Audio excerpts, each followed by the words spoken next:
Hello my dear aspirants, कैसे हैं आप सब अच्छे होंगे, मज़े में होंगे और अच्छे से अपनी प्रिपरेशन कर रहे होंगे। तो डियर एस्पायरेंट्स, आज की इस लेक्चर में हम बात करेंगे, ये हमारा एक डेमो लेक्चर होगा। इसमें हम आज बात करेंगे कि हमने नंबर सीरीज़ के क्वेश्चंस जब एग्ज़ाम में आते हैं तो उनके साथ कैसे टैकल करना है। ठीक है, आज हम इस लेक्चर में किसकी बात करेंगे? नंबर सीरीज़ की। ओके, इसमें आपने कन्फ्यूज नहीं होना है। हम इम्पॉर्टेंट चीज़ों को डिस्कस करेंगे, आपने कैसे इन क्वेश्चंस को देखना है। ये हमारे पास एक डेमो लेक्चर होगा। अगर आपको लगेगा कि ये लेक्चर लाने चाहिए, अगर आपको समझ आएगी तो ही मैं रीजनिंग पे लेक्चर्स लाऊंगा, नहीं तो फिर मैं नहीं लाऊंगा। ठीक है, अगर आपको समझ आएगी तो फिर आप वीडियो में कमेंट बॉक्स में हमें बता देंगे। ठीक है, देखिए जब भी हम नंबर सीरीज़ की बात करते हैं ना, तो इसमें सबसे पहले आपके माइंड में कुछ चीज़ें होनी चाहिए। क्वेश्चन को जब भी आप देखते हैं तो आपके सामने जो चीज़ें होनी चाहिए वो क्या होनी चाहिए कि जो सीरीज़ होती है नंबर सीरीज़, वो कुछ पॉसिबल लॉजिक्स को फॉलो करती है, और उसमें से जो पॉसिबल लॉजिक आपने याद रखने हैं ना, वो आपने जो याद रखने हैं वो इम्पॉर्टेंट होंगे। मैं आपको बताता चलूँ कि हमारे पास आपने सबसे पहले उन पॉसिबल लॉजिक को नोट करना है कि वो क्या क्या है। ठीक है, क्या क्या पॉसिबल लॉजिक हो सकते हैं। ठीक है, आप अपने पास नोटबुक और पेन रख लें। पॉसिबल लॉजिक क्या होंगे वो देखने हैं। सबसे पहले हम बात करते हैं फर्स्ट, सेकंड, फिर हमारे पास थर्ड, फिर हमारे पास फोर्थ, फिर हमारे पास फिफ्थ, और फिर हमारे पास आ जाता है सिक्स्थ। देखें, 6 तरह के लॉजिक होते हैं जिन पे जो नंबर सीरीज़ के क्वेश्चन हैं वो बनते हैं। क्या कहा मैंने? 6 तरह के। अब उन्हीं को हम देखेंगे कि वो 6 तरह की कौन कौन से लॉजिक होंगे जिनको आप देखेंगे, है ना। चलिए, सबसे पहले आपके माइंड में ये होना चाहिए कि सबसे पहले जो सीरीज़ है उसमें डायरेक्ट स्क्वायर क्यूब का जो रूल है वो तो नहीं लग रहा। क्या कहा मैंने? डायरेक्ट जो हमारे पास है स्क्वायर और क्यूब, ये पॉइंट याद रखना है। डायरेक्ट स्क्वायर और क्यूब का लॉजिक तो नहीं लग रहा। उस क्वेश्चन में आपने ऐसे देखना है, जब हम क्वेश्चन करेंगे आपको समझ आ जाएगा। दूसरा आपने देखना है मल्टीप्लाई एंड देन, और फिर हमारे पास कुछ उसमें प्लस तो नहीं हो रहा, या फिर आर हम कह सकते हैं मल्टीप्लाई एंड उसमें कुछ माइनस तो नहीं हो रहा, ये देखना है। ठीक है, तीसरा लॉजिक क्या होगा? तीसरा लॉजिक आपने देखना है डिवाइड तो नहीं हो रहा, और डिवाइड के साथ साथ कुछ उसमें एंड देन कुछ प्लस तो नहीं हो रहा, ये चीज़ देखनी है। या फिर डिवाइड होने के बाद हमारे पास उसमें कोई माइनस तो नहीं कुछ हो रहा, ये चीज़ देखनी है आपने, देन माइनस। इतना समझ आया? फिर अगर ये भी नहीं होगा तो फिर आपने स्टेप फॉर्म वाला सिस्टम देखना है कि स्टेप फॉर्म आपने लगानी है। क्या स्टेप फॉर्म वाला रूल तो नहीं, इसमें लॉजिक तो नहीं लग रहा। फिर अगर वो भी नहीं होगा तो फिर आपने देखना है मिक्स्ड फॉर्म वाला क्वेश्चन तो नहीं है। ठीक है, इसी तरह के क्वेश्चन बनते हैं ना। फिर लास्ट वन होगा आपके पास इलॉजिकल पैटर्न। अगर इनमें से एक भी नहीं कोई लॉजिक लगेगा तो लास्ट पे क्या होगा? Illogical pattern. अब आपको समझ होना चाहिए मैंने जो जो बताया आपको। पहला डायरेक्ट स्क्वायर वाला या फिर क्यूब वाला, फिर मैंने कहा multiply and then plus or multiply and then minus वाला, फिर मैंने कहा डिवाइड एंड देन प्लस, और फिर मैंने कहा डिवाइड प्लस देन माइनस वाला, फिर मैंने कहा स्टेप फॉर्म वाला, उसके बाद मिक्स्ड फॉर्म वाला, और उसके बाद इलॉजिकल पैटर्न। ये आपको समझ आ चुके होंगे मैंने जो आपको चीज़ें बताई हैं। क्लियर? चलिए, इतना तो आपको समझ आ गया। अब ये चीज़ें आपने नोट करनी है, क्योंकि जब तक आपको लॉजिक का पता नहीं होगा आप क्वेश्चंस को टैकल नहीं कर पाएंगे। अब हम एग्जांपल्स के थ्रू देखेंगे कि कैसे हमने क्वेश्चंस को करना है। चलिए, जैसे हमारे पास एक एग्जांपल है। एग्जांपल क्या है? एग्जांपल हमारे पास है यहाँ पे, कोई एग्जांपल ऐसे डाल दें, एग्जांपल फर्स्ट। एग्जांपल के थ्रू ही आप समझेंगे। देखिए, एग्जांपल मैंने ले ली यहाँ पे, मान लेते हैं 5, 11, उसके बाद हमारे पास 30, उसके बाद हमारे पास 67, उसके बाद हमारे पास 128 क्वेश्चन मार्क। अब ऑप्शन आपके सामने ए ऑप्शन दिया गया 219, बी ऑप्शन दिया गया 228, सी ऑप्शन दिया गया आपको 237, और डी ऑप्शन आपको दिया गया 240। अब आपको इस क्वेश्चन को सॉल्व करना था। देखिए, इस क्वेश्चन को सॉल्व करने का तरीका क्या होगा? आपसे क्वेश्चन में क्या पूछा गया? मैंने आपको दिया 5, 11, उसके बाद मैंने कहा आपको हमारे पास क्या आएगा? मैंने कहा यहाँ पे एक सेकंड रुक जाते हैं, यहाँ पे आप 4 ले लो। ठीक है, 4, 11, 30, 67, 128। यहाँ पे आपको ये पता करना है कि इसका करेक्ट आंसर क्या होगा इन दिए गए ऑप्शंस में से। अब आपने यहाँ पे लॉजिक फॉलो करने थे। अब मैंने आपको कहा था पहले आपने डायरेक्ट स्क्वायर और क्यूब वाला जो लॉजिक है वो लगाना है। ठीक है, यही कहा था। अब देखें यहाँ हमें पता होना चाहिए पहले क्या है 4 है, फिर क्या है 11 है, और फिर क्या है 30 है, और फिर 67 और फिर 128। डियर एस्पेरेंट्स आपको ये पता होना चाहिए कि 4 जो होता है 4 2s कितने होते हैं हमारे पास 8, और 4 3s 12 होते हैं। ये तो हमें कुछ नहीं लग रहा है ऐसा, क्योंकि 11 2s 22 होते हैं, और फिर 8 उसमें ऐड करेंगे 30 आएगा, फिर 32s 60, और फिर उसमें +7 इस तरह से करते रहेंगे। लेकिन देखें आप सिंपल सा एक लॉजिक इसमें लग रहा है। आपको क्या करना है, हमें पता होना चाहिए कि हम जब क्या करते हैं 1 का क्यूब करते हैं प्लस उसमें 3 करते हैं, तो हमारे पास क्या हो जाता है 4 आ जाता है। ये वाला 4 आ गया, ठीक आ गया सर। उसके बाद मैंने कहा अगर 2 का क्यूब करेंगे प्लस उसमें क्या कर देंगे 3 करेंगे, तो 2 का क्यूब हमारे पास 8 होता है, और 8 + 3 हमारे पास 11 हो गए। ओके, फिर हम क्या करेंगे 3 का क्यूब करेंगे प्लस 3 = 27 + 3 = 30 आ गया सर। फिर हम क्या करेंगे, हमारे पास इसी तरह सारा नहीं देखना है, हमने सिंपल क्या करना है लास्ट एक देखना है कि 128 कैसे आता है। देखिए हम 5 का क्यूब जब करते हैं प्लस उसमें क्या कर देते हैं 3 को ऐड कर देते हैं, तो हमारे पास क्या आ जाता है यहाँ पे 128। इतना आपको समझ आ गया। अब क्या होता है ना, यहाँ पे आपको ये पता होना चाहिए कि जब हम 6 का क्यूब करेंगे और उसमें +3 ऐड करेंगे, तो हमारे पास 219 आता है। यही आता है ऑप्शन में हमारे पास कहीं पे 219 था डियर एस्पेरेंट्स, हाँ था, यहाँ पे था, तो इसका आंसर क्या आ गया = 219। ये क्या है आंसर है। यहाँ तक समझ आया? ओके आया। इसकी PDF भी मैं आपको ग्रुप में प्रोवाइड कर दूंगा, व्हाट्सएप ग्रुप में। लास्ट में मैं नंबर भी आपको दे दूंगा। ये आपके सभी एग्जाम के लिए इंपॉर्टेंट होगी वीडियो, ठीक है, जो भी हमारी इस वीडियो लेक्चर को देखेंगे। लेकिन अगर आपको अच्छी लगेगी तभी मैं दोबारा से ये लाऊंगा।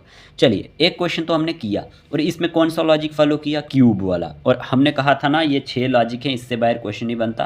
पहले लॉजिक में हमारा क्वेश्चन एक बन गया ना, हाँ जी बन गया। चलिए इसी तरह हम एक और एग्जाम्पल लेते हैं। एग्जाम्पल है हमारे पास यहाँ पे, आप नोट करें। हम मान के चलते हैं 5, यहाँ पे 11, 24, 51 और उसके बाद 106 क्वेश्चन मार्क। अब आपको क्वेश्चन में दे दिया गया 115, फिर दे दिया गया आपको 122, और फिर आपको दिया गया ऑप्शन सी में दिया गया 217, और फिर आपको दिया गया ऑप्शन डी में 221। ओके, अब आपको यहाँ पे कौन सा लॉजिक फॉलो करना है, देखने वाली बात है। 5, 11, 24, 51, 106।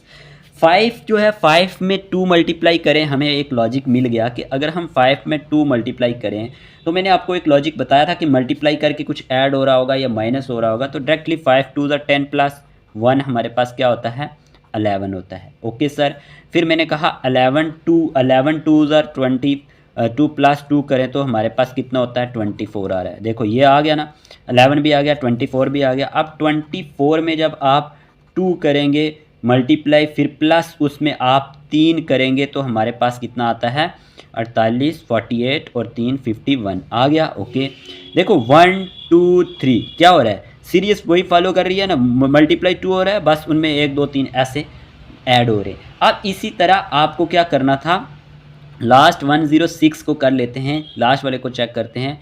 मल्टीप्लाई 2 + 5, क्योंकि यहाँ पे 4 ऑलरेडी आ जाएगा किसके लिए 106 के लिए, तो इसमें हमने जब किया तो इसका क्या आ जाएगा हमारे पास, यहाँ पे इसका आ जाएगा 106 × 2, ये आ गया 212, और 5 217। देखें कहीं ऑप्शन में है 217, तो डियर एस्पायरेंट्स ये है हमारे पास ऑप्शन नंबर सी आंसर है इसका। समझ आया? ओके, 2 लॉजिक आपको समझ आ चुके हैं ना। इसी तरह एक और एग्जांपल ले लेते हैं। One more example dear aspirants, हमने मान के चलते हैं हमारे पास एक एग्जांपल है यहाँ पे 2 8 18, उसके बाद 32, उसके बाद 50। अब इसको करना था आपने, ऑप्शन इसके दिए गए हमें 64A ऑप्शन दिया गया, बी ऑप्शन अगर हम बात करें तो हमें 72 दिया गया। ओके, उसके बाद सी ऑप्शन हमें दिया गया 96, ठीक है, और डी ऑप्शन हमें दिया गया 84। इतना आपको समझ होना चाहिए। उसमें अब हमें ढूंढना है इसका आंसर क्या होगा। तो देखें सिंपल वे में हमने यहाँ पे हमें पता है ये 2 है, फिर 8 है, फिर 18 है। 2 की अगर हम क्या करें, यहाँ पे लॉजिक कौन सा फॉलो करेगा, पहले हम क्या कहते हैं यहाँ पे 1 का स्क्वायर करके देखते हैं, मल्टीप्लाई 2, तो 1 का स्क्वायर 1 होता है, इक्वल टू 2 आ जाएगा। 2 का स्क्वायर करते हैं, 2 मल्टीप्लाई 2 करेंगे तो 2 2 ज़ार 4 2 ज़ार 8 आ जाएगा, आ गया। उसके बाद अगर हम करें 3 का square multiply by 2 is equal to 3 का स्क्वायर होता है 9 मल्टीप्लाई 2 इज इक्वल टू 18, आ गया ये वाला ऑप्शन। इसी तरह हम अब लास्ट वाले पे जाते हैं, 50 में चेक करते हैं कि हमारे पास इसमें 50 कैसे आता होगा। देखें 5 का स्क्वायर करें मल्टीप्लाई 2 करें तो हमें 50 आता है। तो इसी तरह जब हम क्या करते हैं 6 का स्क्वायर मल्टीप्लाई 2 करते हैं तो उसमें हमारे पास 6 6 36 और 36 को 2 से मल्टीप्लाई करेंगे तो ये 72 आ गया। देखें अगर किसी को समझ नहीं आया ये कैसे आया, देखो 6 मल्टीप्लाई 6 कितना होता है 36, ओके। फिर अगर हम इसमें 2 मल्टीप्लाई करेंगे तो कितना आ जाएगा 72। कहीं ऑप्शन में 72 दिख रहा है? हाँ सर दिख रहा है, ये यहाँ पे है, तो ये हमारे पास आंसर हो गया। समझ आया ये लॉजिक भी? चलिए नेक्स्ट एक और एग्जाम्पल ले लेते हैं। एक और एग्जाम्पल लेते हैं डियर एस्पायरेंट्स। यहाँ पे हमारे पास एग्जाम्पल है, देखें क्या है हमारे पास एग्जाम्पल है कि अगर हम मान के चलते हैं, एक है हमारे पास 7, फिर है हमारे पास यहाँ पे 26, फिर है 63, फिर है हमारे पास 124 और फिर है हमारे पास 215, ठीक है। ऑप्शन है इसके हमारे पास 341 ए ऑप्शन मान लेते हैं, ऑप्शन बी है हमारे पास इसका 342, ऑप्शन सी है हमारे पास 343 और ऑप्शन डी है हमारे पास 511। अब आपको इन ऑप्शंस में बताना है कि कौन सा क्वेश्चन मार्क पे आएगा। देखते हैं चलिए। हमारे पास पहले क्या है 7, फिर क्या है 26। जब हम क्या करते हैं ना 7 को हमें ये पता करना है ये 7 कैसे आया होगा। देखिए हम अगर करें 2 का क्यूब, ठीक है 2 का क्यूब करें तो 2 2 ज़ार होते हैं 4 और 2 ज़ार 8 हो जाता है। उसमें -1 जब हम करते हैं तो हमारे पास क्या आ जाता है 7 आ जाता है, इतना पता चल गया।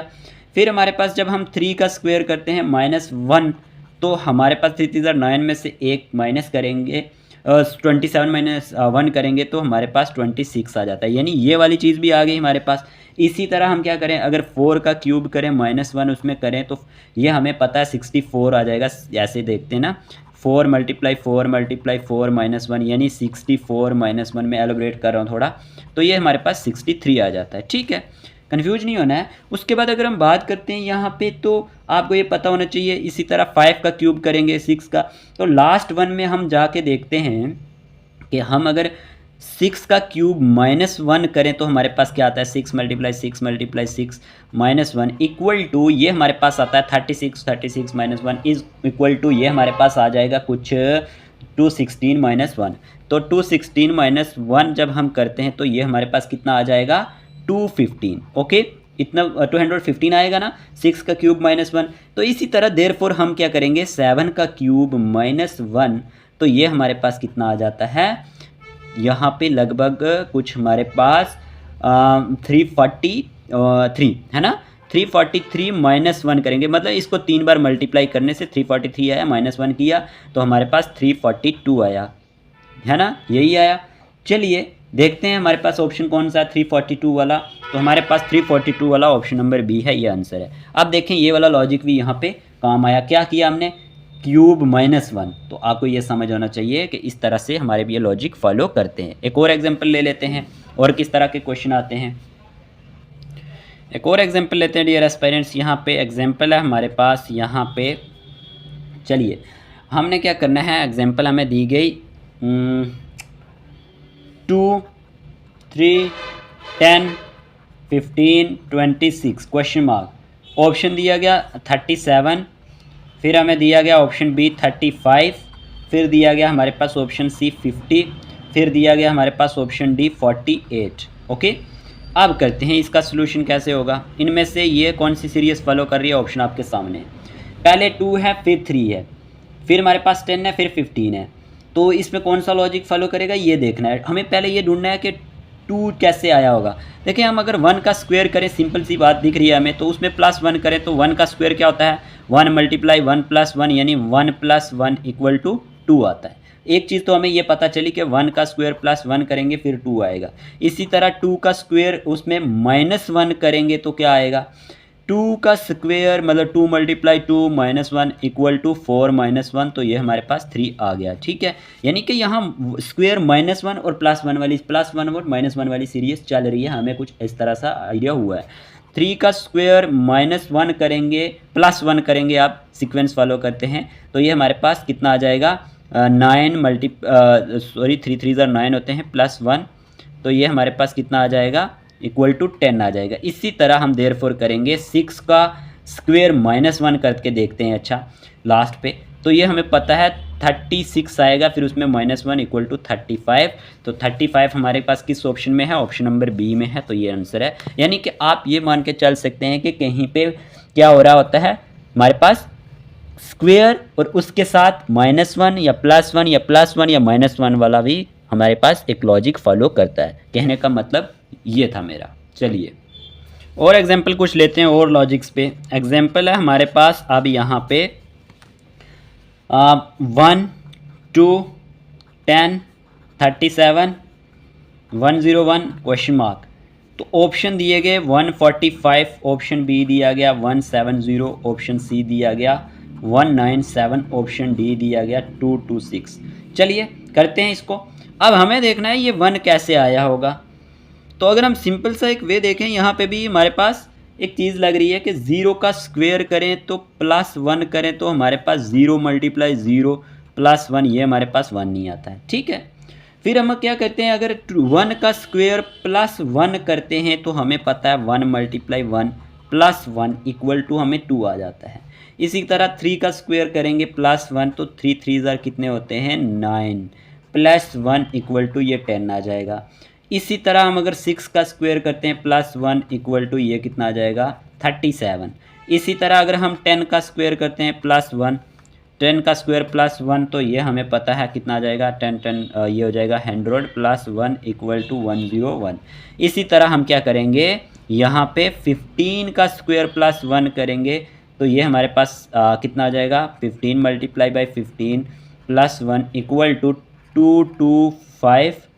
ठीक है, इसको मल्टीप्लाई करने पे आया +1 इक्वल टू 226। यानी कि कौन सी सीरीज फॉलो कर रही है आपने देख लिया, स्क्वायर +1 स्क्वायर +1। तो ये हमारे पास स्टेप फॉर्म में भी क्वेश्चन निकल जाता है, ये आपको समझ आनी चाहिए। तो इसका आंसर हमारे पास 226 है, ऑप्शन नंबर डी। समझ आ गया? चलिए सर आ गया, ओके। चलिए एक एग्जांपल ले लेते हैं हम यहाँ पे मिक्स्ड सीरीज की, क्योंकि इस पे भी क्वेश्चन बनते हैं। एग्जाम्पल है हमारे पास डियर एस्पायरेंट्स, यहाँ पे 3 4 9 16 और उसके बाद है 81 और क्वेश्चन मार्क। ऑप्शन हमें दिए गए यहाँ पे 7 2 9, ओके। फिर दिया गया ऑप्शन बी हमें 2 8 3, फिर हमें दिया गया ऑप्शन सी 2 5 6, फिर हमें दिया गया ऑप्शन डी 1 1 4 1 4 4, ओके। अब इसका सलूशन हमें करना हो तो कैसे करेंगे, देखें यहाँ पे आपने देखना है ये एक मिक्स्ड सीरीज है 3 4 9 16 81। द फर्स्ट सीरीज देखें, अगर हम करें ना ये 3 है और ये 9 है और ये 81 है, यहाँ से तो हमें पता चलता है ये 3 का स्क्वायर है, और फिर जब हम यहाँ से जाते हैं तो ये 9 का स्क्वायर है ना। लेकिन जब सेकंड सीरीज़ में हम जाते हैं, एंड द सेकंड सीरीज़ क्या है हमारे पास, जब हम सेकंड सीरीज़ की बात करते हैं तो वो हमारे पास है 4 और यहाँ पे एक सेकंड 4 और 16। ठीक है, देखें आप, ये मैं कह रहा हूँ कि ये 3 है, ये 9 है, ये 81 है। अब बच्चा हमारे पास ये वाला देखें 4 और फिर हमारे पास 16। सेकंड सीरीज़ में 4 और 16 है, तो 4 और 16 में जब हम जाते हैं तो 4 का स्क्वायर कितना होता है 16। ठीक है, यह हमें पता होना चाहिए। इसी तरह जब हम 16 का स्क्वायर करेंगे तो हमारे पास कितना आ जाएगा 256 आ जाएगा, है ना। तो अब मुझे बताओ कहीं पे ऑप्शन में 256 था? हाँ सर था, ये वाला ऑप्शन जो है करेक्ट है। लेकिन देखें सिंपल वे में क्या किया हमने, इसको देखा ये मिक्स सीरीज थी 3 4 9 16 81। देखिए हमने देखा 3 और 4 से कोई इसका, जब आप सामने से देखेंगे ना तो आपको समझ आ जाएगा।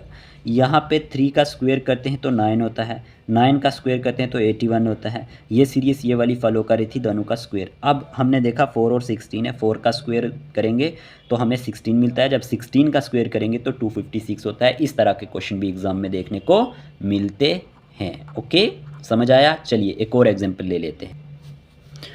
अगली एग्जाम्पल है हमारे पास, यहाँ पे मान के चलते हैं 2 3 5 7 क्वेश्चन मार्क और उसके बाद हम मान के चलते हैं 13 और फिर 17। अब चलिए हमने क्या करना है, इसको सॉल्व करना है। ऑप्शन है हमारे पास यहाँ पे ए ऑप्शन है हमारे पास 9, बी ऑप्शन है 11, फिर हमारे पास सी ऑप्शन है 10 और डी ऑप्शन है हमारे पास 12। ओके, चलिए करते हैं इसको। अब मुझे बताओ, ये 2 है, ये 3 है, ये 5 है, ये 7 है, ये 11, 13, 17, सारे के सारे आपको दिख रहा है ऑड नंबर है या कुछ और नंबर है? सिंपल वे में आपको कंफ्यूज नहीं होना है, आपको ये पता होना चाहिए ये 2 है। और 2 क्या होता है? Is the smallest even prime number होता है। क्या होता है? स्मॉलेस्ट इवन प्राइम नंबर होता है। किसका? स्मॉलेस्ट इवन प्राइम नंबर होता है। और ये देख सकते हैं 3 भी प्राइम नंबर, 5 भी, 7 भी, फिर 13 भी, 17 भी। अब इनके बीच कौन सा प्राइम नंबर आएगा वो बताना था। इनमें से बताओ ज़रा कौन सा आएगा। तो हमें पता है सर कि जो हमारे पास 11 होता है वो हमारे पास क्या होता है? प्राइम नंबर होता है। तो इस क्वेश्चन का आंसर आएगा 11। ठीक है, 11। अच्छा देखें, प्राइम नंबर की सीरीज़ है, इस तरह से क्वेश्चन भी आते हैं। तो ये क्या है? एक prime number is a prime number series. तो ये एक प्राइम नंबर सीरीज़ का क्वेश्चन था। ठीक है, इस तरह से भी आपको कंफ्यूज करने के लिए आएंगे क्वेश्चन। और प्राइम नंबर आपको पता होना चाहिए क्या होते हैं। ठीक है, जो खुद ही जिनका एक अपना खुद फैक्टर होता है। देखें ऐसे समझ लेते हैं, 2 × 1, इसका कोई और फैक्टर नहीं है, 2 है। 3 × 1, यस सर 3। अब मुझे बताओ 5 × 1, 5 का कोई और फैक्टर किसी और टेबल में आता है? नहीं आता है। 7 × 1 = 7, किसी और में नहीं आता है। 11 × 1 नहीं आता है, 11। इसी तरह 13 × 1 किसी और टेबल में नहीं आता, 13। तो इस तरह के जो नंबर होते हैं उन्हीं को प्राइम नंबर कहा जाता है। ठीक है, ये कुछ मैंने क्वेश्चंस लिए हैं। आज पहला लेक्चर था, ये एक डेमो लेक्चर था। देखते हैं आपको कैसा ये लगा क्लास। अगर क्लास अच्छा लगा है कमेंट बॉक्स में ज़रूर बताएं, हमारी राय दें कि हमें इस रीजनिंग पे टॉपिक्स लाने चाहिए, क्वेश्चंस लाने चाहिए, प्रैक्टिस सेट लाने चाहिए या नहीं। ओके, बाकी अगर नए हैं चैनल पे तो सब्सक्राइब कर देना, अच्छा लगे तो वीडियो को लाइक कर देना। बाकी व्हाट्सएप ग्रुप में अगर ऐड होना चाहते हैं तो नंबर है 8492886188, उसमें आपको PDF भी ये मिल जाएगी। चलिए टेक केयर ऑफ़ योरसेल्फ।